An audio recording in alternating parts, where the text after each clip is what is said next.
본문에 등장하는 사마리아 수가성 여인은 계속되는 반복된 잘못된 선택으로 사람들의 눈밖에 난 여자입니다.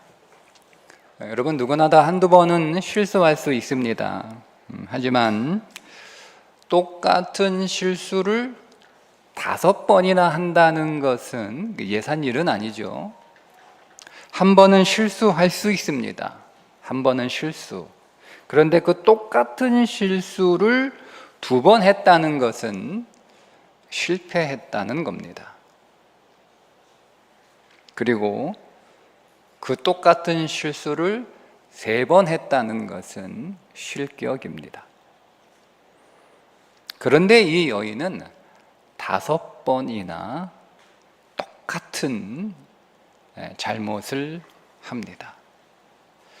여러분, 똑같은 실패를 5번이나 했다는 말은 무슨 뜻이겠어요?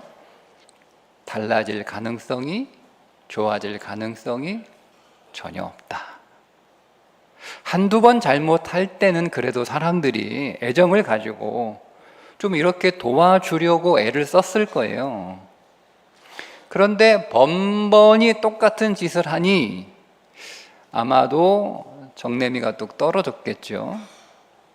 그래서 고개를 절레절레 흔들며 다들 포기합니다. 본인도 마찬가지. 난 그냥 이렇게 살다가 죽겠다. 이렇게 스스로 포기했을 것입니다. 그렇게 서로가 포기한 상태, 그녀가 사마리아 수가성 여자입니다. 온 세상이, 모든 사람이 다 포기한 그녀에게 어느 날 뜻밖의 일이 일어나게 되는데 바로 예수님의 신방입니다. 이 예수님의 방문은 여러 가지 면에서 아주 비정상적인 일입니다. 먼저 유대인들은 사마리아 땅으로 들어가는 경로를 잡지를 않습니다. 그들에게 사마리아 땅은 부정한 땅, 혐오의 대상이 되는 땅. 그러니까 일반적인 정상적인 유대인들은 사마리아 땅으로 경로를 잡지 않습니다. 아무리 사마리아를 지나가게 되면 지름길이라고 하더라도 유대인들은 결코 들어가지 않는, 시간과 비용이 설사 더 들어간다고 해도 사마리아를 피해서 이렇게 돌아가는 한이 있더라도 시간과 비용을 아낀다고 사마리아를 통과하는 경로를 잡지는 않습니다. 그래서 비정상입니다. 제자들이 음식을 구하러 시내로 들어간 것이 정상적이지 않습니다. 불가피하게 사마리아를 지나갈 수 밖에 없다면 최대한 빨리 거기를 지나가려고 하지, 거기에 머물면서 끼니를 해결하려고 한다? 그렇게 하지는 않습니다. 더군다나 그 땅은 부정한 땅이고 그 땅에 살고 있는 사람들은 부정한 사람들이고, 부정한 사람들이 만든 음식을, 부정한 땅에서 나온 재료로 부정한 사람들이 만든 음식을 먹는 일은 결코 없습니다.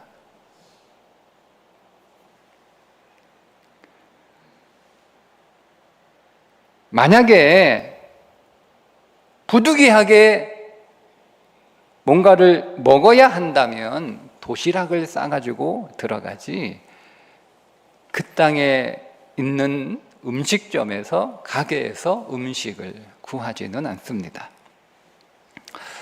3번째, 또 이상한 게 유대인 남자가 사마리아 여자하고는 말을 걸지 않습니다. 유대인들은 길거리에서 아내하고도 대화를 하는 것을 이상하게 여기는, 그러니까 길거리에서는 아내하고도 말을 걸지 않아요. 이게 유대인의 문화예요. 그런 문화에서 남모르는 여자와 얘기를 한다는 건 아주 부적절한 일인데, 상대가 사마리아 여자다. 이거 더더욱 잘못된 일이죠. 그러니까 여러분, 예수님이 말을 거니까 이 사마리아 수가성 여인이 뭐라고 여러분 물어보는 거예요. 아니, 유대인으로서 어찌 사마리아 여자인 나에게, 사마리아인도 아니에요, 사마리아 여자인 나에게 어찌하여 물을 달라 하나이까? 너무 이상한 일이거든요. 그 있을 수 없는 일이 지금 자기 앞에 벌어진 거였으니까. 여러분, 이렇게 예수님이 사마리아를 방문하신 것은 아주 비정상적인 방문인데, 그 아주 비정상적인 예수님의 방문이 이 사마리아 여자에겐 인생의 최대의 기회가 된 거죠. 일생에 한 번 찾아올까 말까 한 기회입니다. 여러분, 당시 예수님을 필요로 하는 사람들이 많았습니다. 그 예수님을 필요로 하는 사람들 중에 예수님을 만나지 못한 사람들이 부지기수. 그 예수님을 만나고 싶어서 예수님을 찾아온 사람들도 대부분 멀리서 그저 얼굴 한번 보는 정도가 대부분.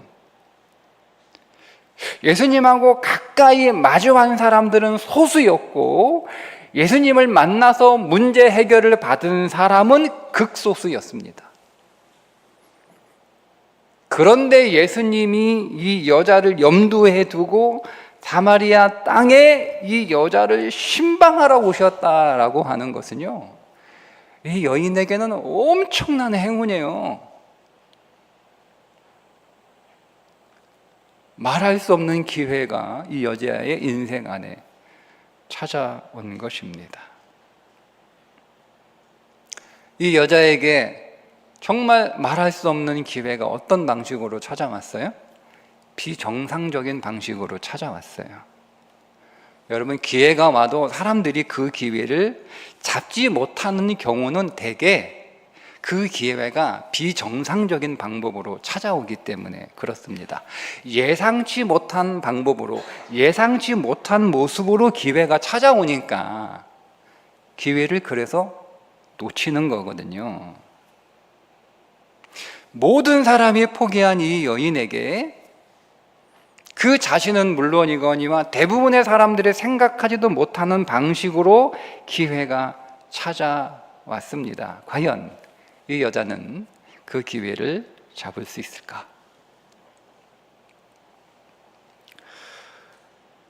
성경은 이 여자의 문제를 들추어냅니다. 왜 똑같은 실수를 5번이나 반복하게 되었는지 그 이유를 밝히는데, 첫 번째 이유가 왜곡된 시선입니다.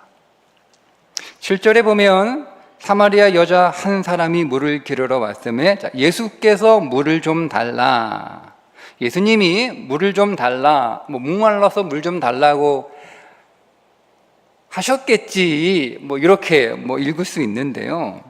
그 문화에서 여러분, 이 예수님의 말씀을 읽으면 이런 뜻이에요. 쉽게 말하면 네가 먹던 그 컵으로 나한테 물 좀 줘, 이런 뜻이에요. 여러분, 여자한테 남자가 그 여자가 먹던 컵으로 물 좀 줘, 여러분, 이렇게 얘기하면 여러분 어때요? 네? 어때요? 네.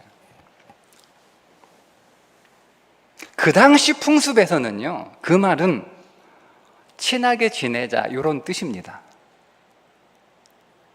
그래서 9절에 이 여인이 어찌하여 이렇게 물어본 거잖아요. 그러니까 아마도 이 여자는 그 예수님의 물 좀 달라라고 했던 그 말을 어떻게 오해했냐면, 이 남자가 나하고 연애하자는 건가? 그럴 수 있죠. 그녀의 삶을 또 우리가 유추해 보면. 그러니까 예수님의 신방을 그대로 그냥 받아들이면 되는데, 그거를 그냥 그대로 순수하게 받아들이지 못하고 자기 안경으로 왜곡해서 받아들입니다. 이게 이 여인의 첫 번째 문제였습니다. 두 번째 문제는 이 여인의 한계입니다. 11절에 여자가 이르되 주여 물기를 그릇도 없이 이 물은 깊은데, 그러니까 예수님이 두레박이 없는 거예요. 이 물은 깊은데 어디서 당신이 그 생수를 얻겠사옵나이까? 맞죠? 예수님이 두레박이 없잖아요. 근데 두레박이 없는 예수님이 물을 준다고 하니까, 아니 두레박도 없는 사람이 어떻게 나한테 물을 길러줘? 이 말이거든요. 그러니까 이 여인의 한계, 두레박이 있어야만 물을 길어 오를 수 있다라고 하는 방법의 한계. 12절에 보면 우리 조상 야곱이 이 우물을 우리에게 주셨고 또 여기서 자기와 자기 아들들과 짐승이 다 마셨는데 당신은 야곱보다 더 크냐? 이렇게 물어봐요. 그러니까 이 여자가 알고 있는 물은요, 야곱의 우물이 전부예요. 다른 우물을 몰라. 경험과 지식의 한계. 내가 본 적 없고 내가 경험해 보지 않았으면 이해도 안 되고 받아들일 수 없어요. 이 여인의 문제는 한계에 갇혀 있는 겁니다. 세 번째는 환경에 갇혀 있습니다. 20절에 보면 우리 조상들은 이 산에서 예배하였는데 당신들의 말은 예배할 곳이 예루살렘에 있다 하더라, 이렇게 물어보거든요. 그러니까 이 여자의 관심은 어디서 예배를 드려야 되느냐, 그리심산에서 예배를 드리는 게 맞습니까? 예루살렘에서 예배를 드리는 게 맞습니까? 이 질문이에요. 그러니까 이 여자는 장소를 뛰어넘지 못하죠. 장소를. 그러니까 그 장소에 갇혀 있는 거예요. 그리심산 혹은 예루살렘이라고 하는 장소에 갇혀 있는 상황과 환경에 갇혀 있어서 항상 상황을 탓하고 항상 환경을 탓하는 거예요. 상황이 이러니까, 환경이 이러니까 거기에 갇혀 있는 거죠. 그래서 이 여인은 똑같은 실수를 5번이나 반복할 수밖에 없었다라고 성경이 이 여인의 문제를 밝힙니다. 이에 예수님은 이 여인의 문제를 하나하나 해결해 나가십니다. 먼저 너 자신을 객관적으로 인정하라는 거예요. 예수님이 대화 중에 뜬금없이 네 남편 불러와 이렇게 말씀을 하시잖아요. 여자의 대답은 난 남편 없어요. 그러니 예수님이 이어서 하시는 말씀이 네가 남편이 없다 하는 말이 옳도다. 너에게 남편 5이 있었고 지금 있는 자도 네 남편이 아니니 네 말이 참되도다. 요걸 제가 표현을 조금 바꿔서 여러분, 너 행복하니? 너 지금 행복해? 이렇게 물어보시니까 아니요, 저 너무 불행합니다. 저 너무 불행해요. 그러니까 예수님이 그래, 너 참 솔직하다. 너 참 정직하다. 네가 그렇게 행복을 찾아서 막 그렇게 헤매더니 오히려 행복한 게 아니고 오히려 불행했다는 네 말이 맞다. 너 진짜 정직하구나. 보통 이렇게 얘기 안 해요. 보통 그렇게 얘기 안 한단 말이에요. 근데 여인은 정말 솔직하게 이야기를 하는 걸 예수님이 그래, 너 진짜 솔직하구나, 이렇게 인정을 해 주시는 거죠. 그러니까 이 여인의 말이 무슨 말이냐면 저는 완전 꽝손이에요. 아니 5번이나 실패했으면 그래도 남자 보는 눈이 조금 남달라야 하지 않겠어요? 그죠? 근데요, 똑같아요. 지금 살고 있는 남자도 제가 확신할 수가 없어요. 잘 모르겠어요. 또 꽝인 것 같아요. 전 안 되나 봐요. 이렇게 대답을 한 거예요. 여러분, 이 여인이요, 정말 잘한 게 이 부분이에요. 자기의 모습을 지적당할 때 그거를 정직하게 인정하는 거예요. 받아들이는 거예요. 이게 이 여인이 정말 잘한 거예요. 그리고 두 번째, 장소가 아니라 본질은 진심이다. 어디서 예배 드려야 맞아요? 이렇게 질문을 하니까 예수님이 이 산도 아니고 그리심산, 이 산도 아니고 예루살렘도 아니고 영과 진리로 예배하는 것이라고 대답을 하시죠. 그러니까 본질은 진심이라는 거예요. 진심. 환경, 상황 탓하지 마. 사람 탓하지 마. 중요한 건 네가 정말 진심으로 사랑했느냐, 네가 정말 진심으로 행복을 원하느냐. 그동안 그러면 이 여자는요, 자기가 만난 남자들을 사실은 진심으로 대했기보다는 이 남자는 이게 문제, 저 남자는 저게 문제, 계속 단점들만 보이는 거예요. 단점이 있는 남자를 만나서 고생해가지고 이제는 그 단점이 없는 다른 남자를 골랐는데 또 다른 단점이 있네. 그래서 이 두 가지 단점이 없는 남자를 골랐더니 또 단점이 있네. 그러니까 계속 단점만 보이니. 여러분, 그럼 어떤 남자를 만난들 이 사람 마음에 들겠어요? 세상에 여러분 마음에 100% 완전 마음에 드는 거 있어요? 있어요? 원래 없어요. 원래 내 마음에 꼭 정말 내 마음에 쏙 든다, 이거 하나도 없어요. 어디에도 없어요. 어디에도. 본질은, 그러니까 중요한 게 뭐냐면, 내가 그걸 부족하지만 좀 내 마음에 안 맞지만 내 마음에 좀 안 들지만 그걸 내가 어떻게 정말 진심을 다해서 정말 정성으로 대하느냐가 중요한 거거든요. 부족해도 모자라도 불편해도 정말 내가 진심을 다해서 진심으로 진정으로 대하는 게 중요하다라고 일깨워 주시는 거예요. 세 번째가 내가 메시아다. 이 여인이 계속 대화를 하면서 결국 이 여인의 속마음을 털어놓는데요. 그게 속마음이 뭐냐면, 여자가 이르되 메시아 곧 그리스도라 하는 이가 오실 줄을 내가 아노니 그가 오시면 모든 것을 우리에게 알려주시리이다. 그러니까 이 말이에요.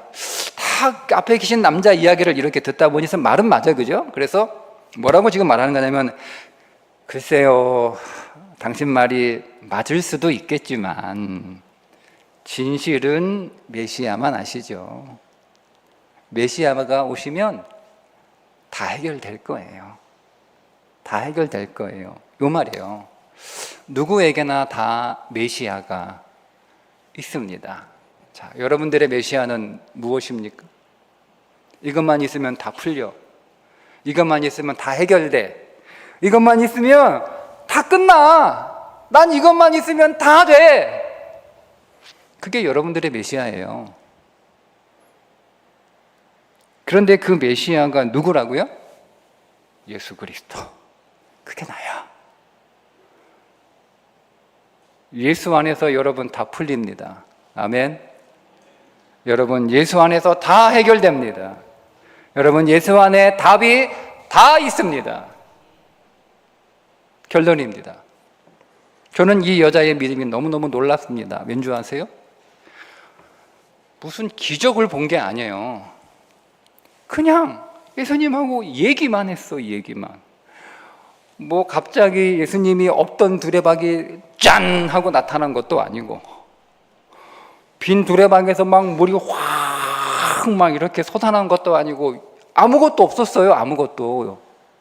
그냥 얘기만 했어요. 그냥 얘기만. 근데 믿어진 거예요. 믿어진 것만이 아니죠. 믿었더니 진짜로 다 풀린 거예요. 여러분, 이 여자가 동네 뛰어들어가서 막 사람들에게 전도하지 않습니까? 이 여자하고 동네 사람들은 지금 어떤 사이예요? 앙숙이에요. 앙숙. 만나기도 싫어. 쳐다보기도 싫어. 마주치는 것도 싫어. 말 섞는 것도 싫어.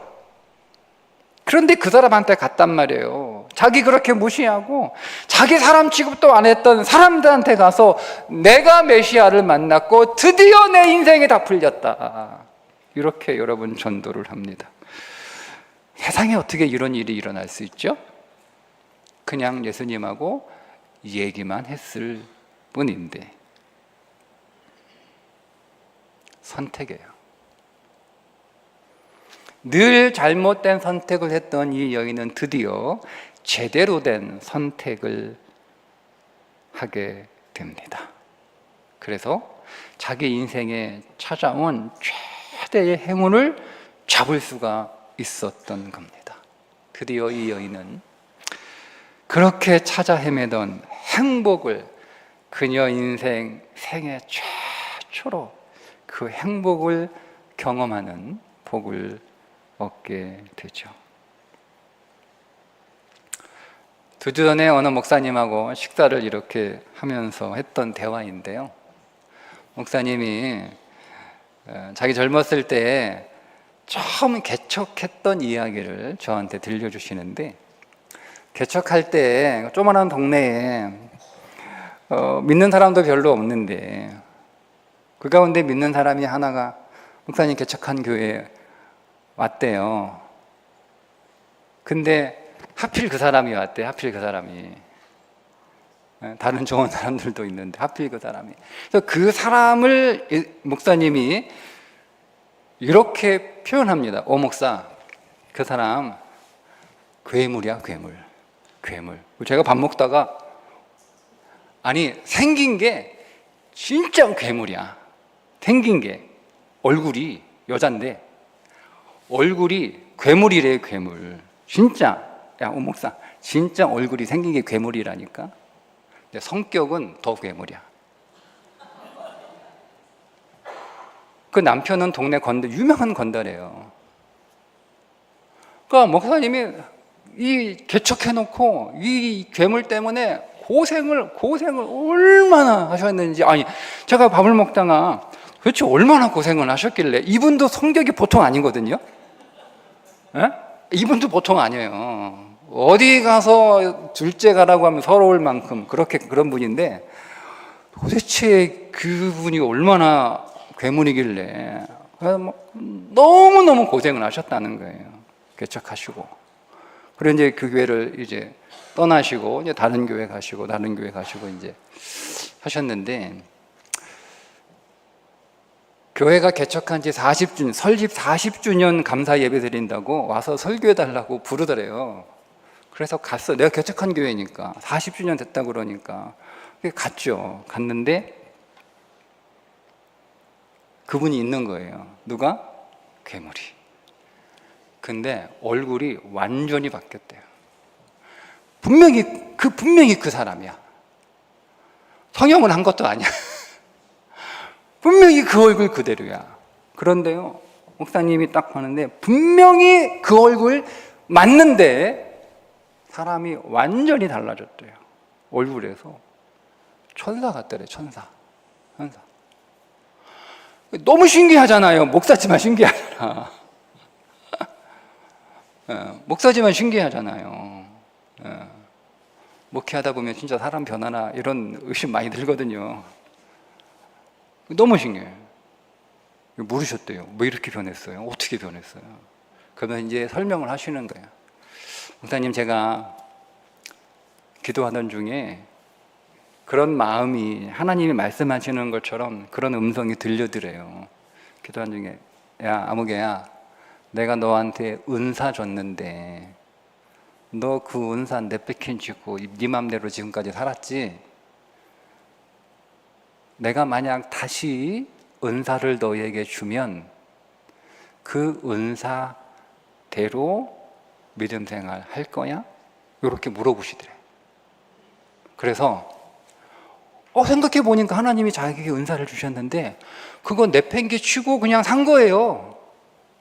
하나님, 저에게 다시 그 은사를 주시면 제가 그 은사대로 살겠습니다. 그때부터 바뀌었대요. 그때부터. 지금은 돌아가셨는데 온 교회 교인들이요 다 존경하고 온 교회 교인들이 다 귀하게 여기고 사랑하는 그런 분이 되셨다. 이렇게 말씀을 하시더라고요. 여러분, 예수 안에 다 있습니다. 여러분, 예수 안에서 진실로 다 풀립니다. 여러분, 예수 안에 여러분 인생에 답이 있습니다. 기도하겠습니다. 하나님, 주님 안에 다 있습니다. 참으로 만유이신 주님, 모든 것이신 주님, 주님 안에 모든 것이 있다는 것을 우리가 믿습니다. 이 믿음으로 모든 순간마다 하나님, 믿음을 선택하는 자들이 되게 하여 주시옵소서. 우리에게 깨닫는 지혜를 주시고 이해하는 지식을 주시고 잘 적용할 수 있는 명철함을 주셔서 우리도 더욱 믿음의 사람 되게 해 주옵소서.